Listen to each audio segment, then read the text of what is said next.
नमस्कार दोस्तों। सोचिए अगर अचानक देश में युद्ध हो जाए, दंगे फैल जाएं या अर्थव्यवस्था गिर जाए, तब सरकार क्या करेगी। ऐसे समय में भारतीय संविधान सरकार को कुछ विशेष शक्तियां देता है जिन्हें कहते हैं इमरजेंसी प्रोविजंस।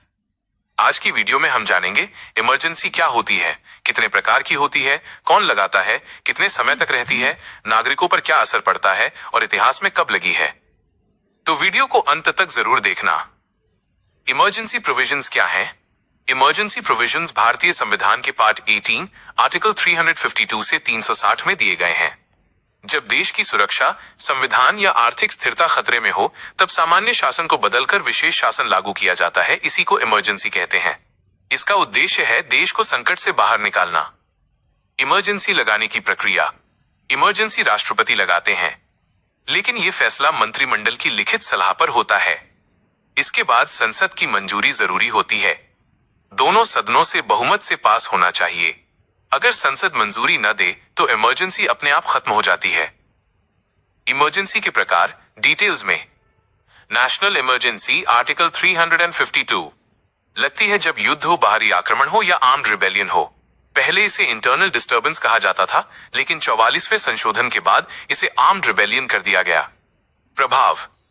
केंद्र राज्यों पर ज्यादा नियंत्रण करता है। संसद राज्य सूची पर भी कानून बना सकती है। कुछ फंडामेंटल राइट सस्पेंड हो सकते हैं। आर्टिकल 19। लोकसभा का कार्यकाल बढ़ाया जा सकता है। इतिहास।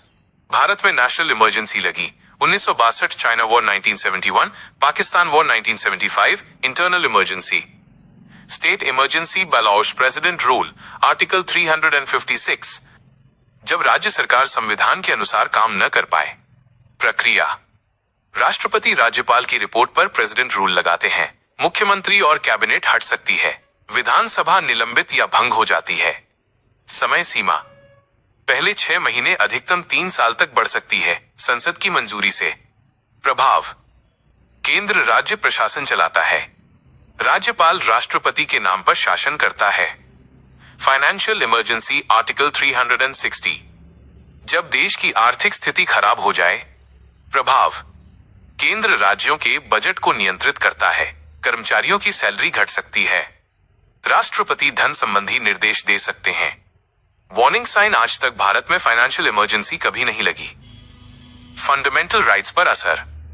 इमरजेंसी के दौरान आर्टिकल 19 अपने आप सस्पेंड हो जाता है। नेशनल इमरजेंसी में बाकी अधिकार राष्ट्रपति आदेश से रोके जा सकते हैं, लेकिन आर्टिकल 20 और 21 कभी सस्पेंड नहीं होते। यानी जीवन और व्यक्तिगत स्वतंत्रता हमेशा सुरक्षित रहती है। सेफगार्ड्स, सुरक्षा उपाय। संविधान ने दुरुपयोग रोकने के लिए संसद की मंजूरी अनिवार्य बनाई। समय सीमा तय की। कैबिनेट की लिखित सलाह जरूरी की। न्यायालय को शक्ति दी ताकि कोई सरकार इमरजेंसी का गलत इस्तेमाल न कर सके। Interesting facts. सबसे ज्यादा विवादित इमरजेंसी 1975 की थी। उसी के बाद 44वां संविधान संशोधन हुआ। अब अकेला प्रधानमंत्री इमरजेंसी नहीं लगा सकता, पूरी कैबिनेट की सलाह जरूरी होती है। कंक्लूजन। इमरजेंसी प्रोविजंस देश को बचाने की ढाल है, लेकिन अगर गलत हाथों में जाएं तो लोकतंत्र के लिए खतरा बन सकती हैं। इसलिए संविधान ने शक्ति और नियंत्रण दोनों का संतुलन बनाया है। ओत्र।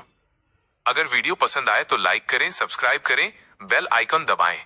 कमेंट में बताइए अगली वीडियो किस टॉपिक पर चाहिए। धन्यवाद दोस्तों। जय हिंद।